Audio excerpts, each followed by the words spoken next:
Hello, and welcome to another edition of Truth and Rhythm, brought to you by funkinstuff.net.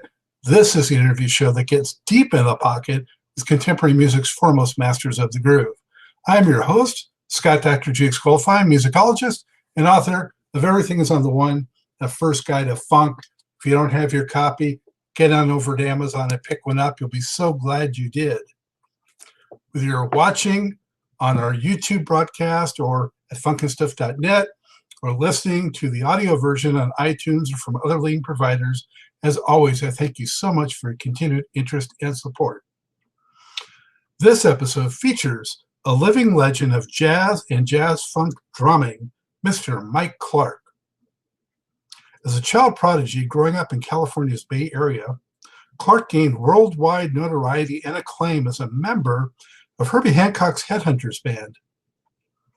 Perhaps the most accomplished and successful funk jazz group of all time, the Headhunters also included Benny Maupin, Paul Jackson, Bill Summers, who has also appeared on Truth and Rhythm, and later on Blackbird McKnight. Together during the 1970s, they lit up recording studios and stages with Herbie Hancock's Thrust, Manchild, and Flood albums, as well as their own albums as the Headhunters, Survival of the Fittest, and Straight from the Gate.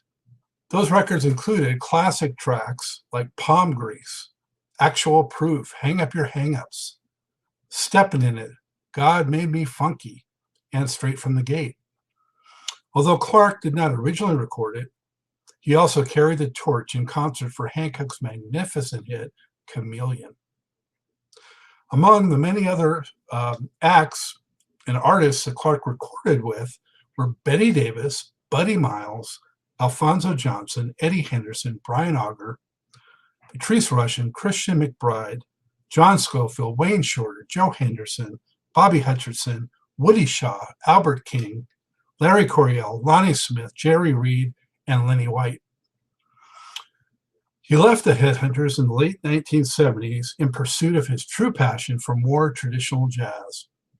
To that end, Clark has released dozens of jazz albums under his own name and that of his various collaborators. One highlight was 1992's The Funk Stops Here, with his longtime buddy and fellow former Headhunter Paul Jackson on bass.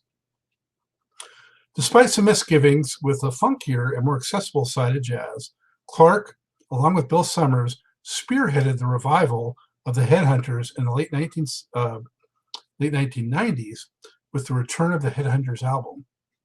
Since then, Evolution Revolution followed in 2003, with the In Concert On Top Live in Europe in 2008 and Platinum in 2011. The release of a new Headhunters project called Speakers in the House is imminent. Truth and Rhythm caught up with the ever-busy Clark from his Manhattan base during a recording break and just prior to a West Coast trip. He proved to be a somewhat reluctant funker, as although that music is what has brought him the most fame and money, it has also served as his ticket to be able to perform the straight-ahead jazz he loves the most. Any way you slice it, Clark always has and continues to move to the beat of his own drum. I'm glad to welcome to Truth and Rhythm one of the great jazz and jazz funk drummers, Mr. Mike Clark. Mike, how are you? Good. I'm doing great. How you doing, Scott? I'm doing well. Appreciate you carving out some time and joining me today. Oh, well, my pleasure. I'm all about it. Let's do it. Where do I find you today? I'm in New York. I'm in Manhattan at my place here. I don't know if you can see it out the window. Probably not, but it's all out there waiting for me. It's going on out there. So, yeah, I'm back. I just got back from Cleveland, and tomorrow I'm heading to the West Coast. Busy guy. You never slow down, do you? I don't. I haven't so far. I wouldn't mind, but I don't want to. I have that mentality where I don't say no to too many gigs. So I like it. What else am I going to do? Sit around and watch TV? I might as well go to work, What's that saying? Making hay while the sun's shining? Yeah. Yeah. Excellent, While I can excellent. while I can still play. You know what I mean? Geez, oh, Yeah, yeah. Well, so glad that you're still out there doing it. We've enjoyed you for all these decades, and keep going, man. Keep going. I'm gonna try. Thank you so much. So, as I mentioned to you, I've been a fan ever since the Headhunters days and going back to that. So, can you tell the viewers basically how you first got into drums? What drew you to it, and did you come from a musical family? Yeah, my dad was a drummer, not a very good one, and he had a huge jazz collection that he played constantly. So there was always a drum set and jazz records in the house, like from when I was born. And he was a party type guy. So he also had what they now call jump music, Louis Jordan, all of this type of thing. And Duke Ellington, Count Basie, on and on and on. And so I started playing really at 4 or 5 years old, and then I started playing professionally, believe it or not, at 7 or 8, because he would take me to the gigs where his friends were playing, and I could play time and solo and do all that stuff. And so, like, I was a child drummer, thanks to him. And so I didn't really, it was sort of an unavoidable karmic destiny, if you will. Yeah. So it's kind of all I know. And jazz played, as you're growing up, and Yeah, you're from the Bay Area, is that right? I'm from Sacramento, Uh-huh. and I was born in Sacramento, but being that he was a railroad man, he moved to Pittsburgh, Roanoke, Fort Worth, Dallas, Atlanta, a couple others I can't even remember. I think, and uh, so he would meet all the local musicians and have me go play with those guys, and they would take an interest in me. So everywhere we went, New Orleans, he stayed there for 6 months, and I met a bunch of guys on Bourbon Street. Yeah, it was all jazz in those days, like Little Richard and Elvis had just started. Nobody played that except those guys. Later that became a popular thing to do in nightclubs, but it was all big band swing more than bebop. And then one day he came home with an Art Blakey record. I was only about 8 or 9, and then it knocked me out. So I found out about Charlie Parker and everybody else from that one record. And I think, if my memory serves me well, it was Son of Drum Suite. You know, anyway. So when did you realize that you were going to make a career and a lifetime out of that? It's 7 or 8. I knew I played all day, every day, played Oh, all my records, and I never thought about doing anything else. It never.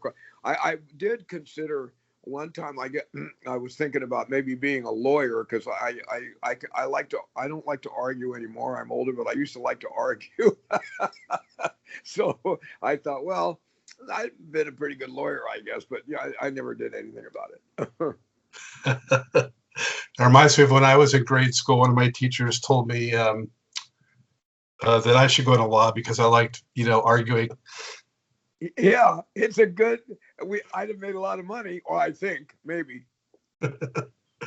Well, hopefully you've taken some of that into the business side of the industry as you've gone on. But um, what, Mike, were your first, your early professional gigs? Well, like I say, I guess I was 7 or 8 years old, and there was a place in Roanoke where there was an organ group, and it wasn't a hardcore swinging Jimmy Smith kind of organ group. It was more like standards and laid back, and they had me come in as a guest soloist. Later on, I soloed. I'd come in as a guest soloist with the Jimmy Dean Show, and I played the Blue Room in New Orleans, and then I played a bit with a guy named Mike Lala, a trumpet player on Bourbon Street. And they would have me, because I was so young, I couldn't play the whole gig. They didn't mind that I was in the nightclubs. Nobody ever said a word about that in those days. But, I would come in and play a couple of tunes, and I think I'd get $10, $12. And I'd play Sweet Georgia Brown or something like this and play a drum solo.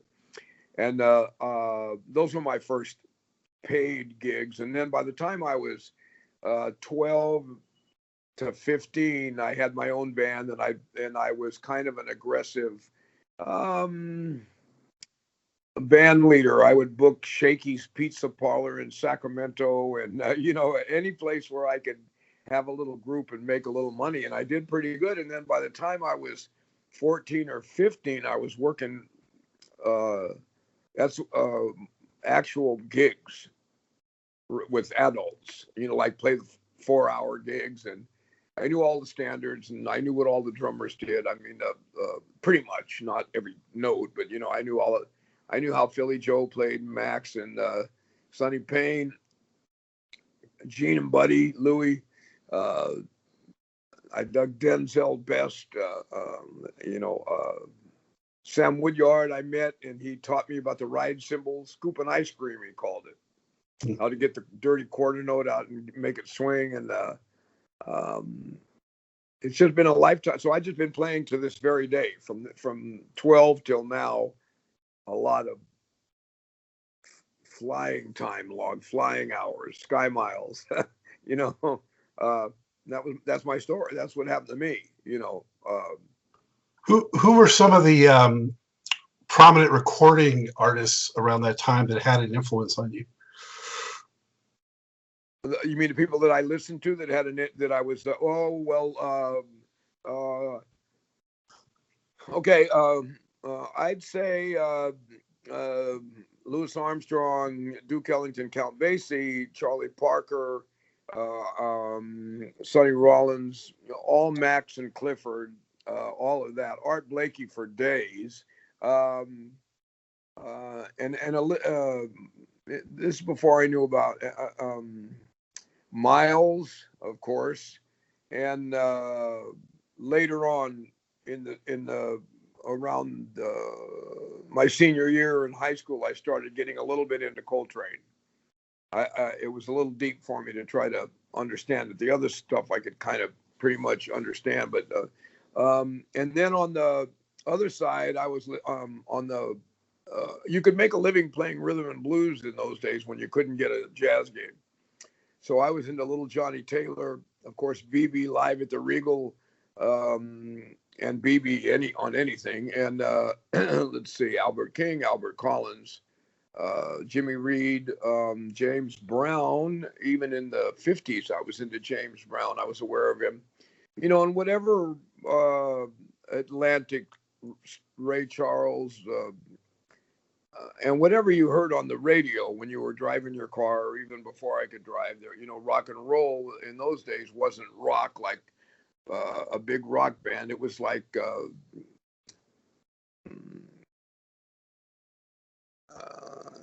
the Coasters, I can't think of doo-wop and yeah, but it was most of it was rhythm. Most of the rock was rhythm and blues, like rockabilly. Yeah, and so I was into all that because I was that age, and that my girlfriends loved all that, and so I had to make sure I was on that. You know what I mean? Like to keep that going on. And then I also in high school I played in a lot of actual rhythm and blues bands that had really good horn sections, and some good and some great jazz bands as well, young people's jazz bands. In my recollection, they were fairly sophisticated. We were trying. Mike, how did you carve out your own style? How did you run with what you had picked up and make it your own? In those days, I tell people this, I get asked this a lot. In those days, you could tell who the drummer was by his sound, his touch, and his ideas. We didn't all sound like we were playing the same drum set. Well, they didn't. I wasn't part of that yet. But I spoke to several drummers my age, Lenny White, a couple other guys, and we used to, the way I recall, and I'm pretty sure that, my memory is pretty good. You would listen to Art Blakey, so you would tune your drums like that and make an attempt to play like him. Then you'd listen to Max. He had a tighter, higher sound. You'd tune your drums like that and make an attempt to play like him. There were no transcriptions, or if there were, I never saw any. And so you had to figure your own way of trying to do what those guys were doing. And in doing that, since I didn't know what they were doing, I kind of came up with my way of doing things, thinking I was impersonating them. And eventually I started playing my own ideas based on what they did. So I never thought of copying one guy. Guys did that later, but at that time you went through all those guys and out of that, and the same with the rhythm and blues. Like when I got older, Clyde and Jabbo showed up on the set way before anybody even knew their name, and Purdy, even before Purdy. So I was checking out the R&B cats and the blues cats, how they tuned their snare, how they played the shuffle, this, that, and the other, and I just I didn't know exactly what they were doing. So I did things my own way, and I was close enough, and then that became my style, I don't know. I never copied anybody or wrote. I never transcribed a guy's solo, not to this day, try to learn a guy's solo or anything like that. It didn't seem, I think all that happened for people later, but Herbie also influenced me heavily. He was like, when I first, to contradict myself now after all that, when I first auditioned for Herbie,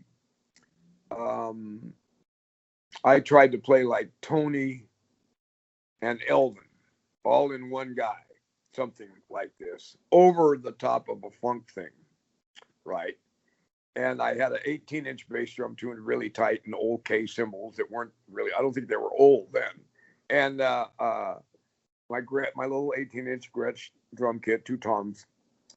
And he stopped and he said, you're a hell of a drummer, but if I wanted Tony, I'd just call him. He's a good friend of mine. I want to hear you. So Paul Jackson and Paul was my dear friend, the bass player, my best friend.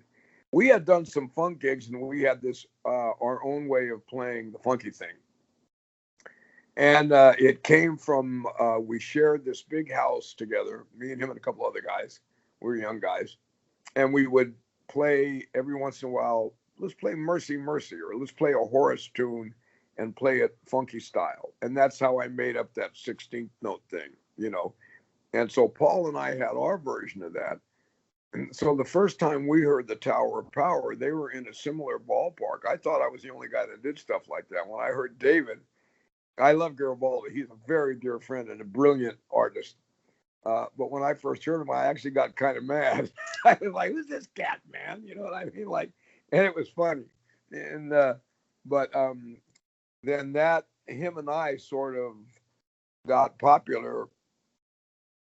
I think it would have happened anyway. You know how things go. People, like in that case, you have Purdy, you have Clyde, you have Jabbo. Somebody was going to take the 3 or 4 of those guys, a couple other guys, whoever the popular guys were, Melvin Parker, and move it forward, or what we thought. I don't know whether we moved it forward. That's kind of a weird thing to say, but do something to it, alter it, because I'm not those guys, and I didn't know exactly the stickings or what they were doing. So I started coming up with that broken thing, and it sounded, and I could play. I never had funk vocabulary, so to speak. Like I never played, I always played jazz licks, my Roy Haynes-ish, Elvin-ish weirdness, whatever guy you want to use to kind of relate to what I do. I came from all those guys. So I sprinkled that over the top of the funk whenever I played I didn't play fills. It was like an improv, But of course, I can do the regular 2 and 4 crack and play the fills and stuff, because I made a million records where I had to, to get the rent, you had to do that. So I'm cool with that too. How did you find out about Herbie needing a drummer? I have this here, which Harvey Mason was on this one. So what had transpired that there was a change? Well, first of all, Harvey was doing so good in the studio, making a living, and he owned a couple of homes, and he was a smart guy with his money, plus a brilliant artist. And he wasn't going to go on the road for $300 a week in those days. So they needed a drummer. Now, Paul Jackson was the bass player in Herbie's band. He had just hired Paul, and Paul was my best friend. So that's how I heard about it. But I wasn't interested because I knew it was going to be a funk gig. And I was like, I don't know, man, that's going to wreck my jazz career. And I was making more money playing with Joe Henderson and Bobby Hutcherson and those guys in San Francisco and Vince Guaraldi. And I was doing quite well. And I was playing the music I love. I like funk as much as anybody, but I don't know. I don't really love playing it. I know that sounds weird because I did those records. But it's not my favorite thing. I don't mind playing it, recording a couple of weird modern funk tracks or something, but I'm not really that guy to put in a loud funk band with a singer and a horn section on, maybe one tune when I've had a beer, like, yeah. And then after that, I'm like, I'm out of here. So Herbie kept calling the house every day to talk to Paul, who was never there. And he ended up talking to me. And I love this guy. We had all these great conversations. He's a sweet cat, smart, knows everything, told me all about Tony Williams and the Miles. That's what I wanted to know about the Miles band. Poor guy, I drove him nuts with that. Anyway, so one day he said, hey, man, Paul tells me, I know you're the guy that plays jazz with Woody Shaw, but Paul tells me you have your own funk ideas, some weird kind of funk. You want to come play with me and see if it works? And I said, okay, sure. I'm not going to pass that up. Are you kidding? So I went over and played with him, and he hired me. And he was such a nice guy. I told him, I said, well, Herbie, quite frankly, you're one of my heroes. And if I go with you playing this style, this is what everybody's going to think of me, and it's going to screw my jazz career up. Maybe it's going to screw it up. And he said, you know what? You're right. That may happen. But if you come with me, I'll teach you all about the road, how to be a musician, this, that, and the other. I'll teach you a lot of stuff, and everybody will hear of you. Now, you tell that to a guy 25 years old, everybody will hear of you. I'm like, okay, I'm on the gig. And I mean, he wasn't begging me. It was a very adult conversation. He's a very nice man. So you could talk to him like this. And I was worried about that because I was doing quite anyway. So I went with him, and it was a fantastic experience. I mean, just being around that guy, he's fun. So it's fun. Yeah, that was fun. That was fun. Actual proof lasted me a lifetime. So I owe Hancock a debt of gratitude for eternity for allowing me to play on that track and do whatever that was I did. And what everybody else did too. So did he pretty much leave you to your own devices to kind of come up with what you wanted to? On that tune, he did. And on the others, it was more, they wanted less drumming. I played the other tunes that style with an interaction. I was kind of listening to Jack DeJohnette in those days, and Lenny, of course, was my friend, and I was playing more like those guys. And he was like, well, dial it way back, and except on Actual Proof, do how you do whatever you want to do. But on the other ones, give me some 2 and 4. They didn't call it pocket and have all that language in those days. So I did. That's what it was. Other than that, on the road, sometimes we'd take some of those more pedestrian tunes like Palm Grease and whatever and stretch them way out depending on what night it was. Yeah. And then that. Now, there's a story behind that. I'm not sure I should tell it, but because I'm perverse, I will. Bring it on. We recorded, there's another night, and it's much better than this. And we recorded 2 nights. We only were scheduled to record 1 night, and we nailed it. It was much better. I don't mean there was any more technique or innovation or whatever you want to call it going down. It's the same stuff, but it was just way more on time and more. We took more chances. It was just seriously one of those nights that was magic. So afterwards, we went out and celebrated in Tokyo, and we all got hammered bad. We stayed up all night, food, drinking, laughing. So the next day we go to Osaka, and when we get there, the sound truck is there. And we're like, why is the sound truck here? And this guy that was Herbie's manager said, well, we decided to do 2 nights. And we're like, and we're all hungover. Oh my God. So oh no. because I knew that this manager wasn't going to know the good night from the bad. If this wasn't up to par, he wouldn't know the difference. I knew that about him, and we already knew. Me and Paul were like, "Oh man, we put our best stuff on." You know, what about? So we played, and it wasn't as good. It wasn't as in sync, and it wasn't as sensitive, and it wasn't as burning. And it turned out to be a benefit because it sounds good. People that don't know the difference of the first night, they've never heard it, so there's nothing to compare it to. So they like it. But I remember thinking, if we do these 2 nights, this guy's going to put out the second night. He's not going to even know the difference. And he didn't. And so it doesn't bother me. I mean, to me, it worked fine. It ended up working fine. But that's a true story. Hey, you know, Herbie and the Headhunters on an off night ain't bad. Yeah, even on an off night, we were pretty good. Because we've been out there 4 years ruminating. So, you know, like, or 3.5 or whatever it was, for about no days off hardly forever. So, I mean, you know, we got pretty good at it. But anyway, yeah, that's the story. It's a funny story. It's not a sour grape story. It's actually, I actually think it's funny as hell. You know, kind of. What were we talked about Paul? We talked about Herbie. What was Benny and Bill? What were those guys like?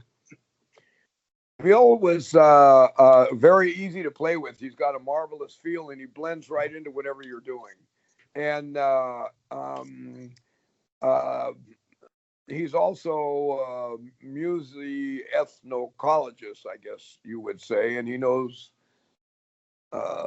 He still studies African music, everything all the time. You go on the road, he's got new books with new information. So he was an energized guy that he was fun to play with, and a crazy cat. We're still together, still arguing and having fun. And Benny was different. Benny was like, had a kind of I think he was more interested in the free style of jazz music. And that's the feeling I got from him, that this particular music he was capable of playing, but I'm not sure.